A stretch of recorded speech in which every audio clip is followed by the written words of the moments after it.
Je vais vous proposer 5 règles. 5 règles, d'une part, la première, ce sera travailler dans un climat positif.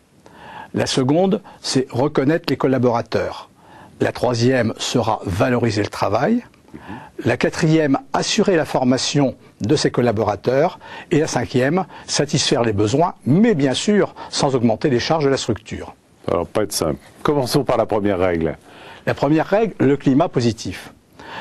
Dans un climat positif, il faut savoir qu'il y a une règle de base, c'est la règle de réciprocité.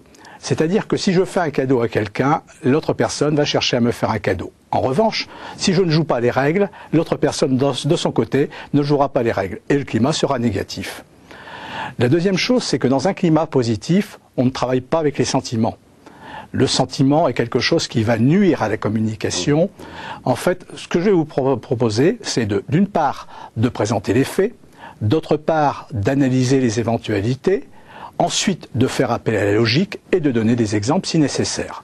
C'est une façon de faire qui donne du résultat. Ensuite, dans la passation des messages, il y a aussi quelque chose d'important, c'est le rapport que vous allez avoir avec l'autre. Le rapport va être donné avec le vous ou le tu. Donc, il est toujours important d'utiliser quelque chose qui va plaire à l'autre, et notamment lorsque vous avez une remarque négative, nous conseillons souvent d'utiliser la formule impersonnelle. Par exemple, on ne dit pas « tu as fait mal ton travail », on dit « le travail a été mal fait ».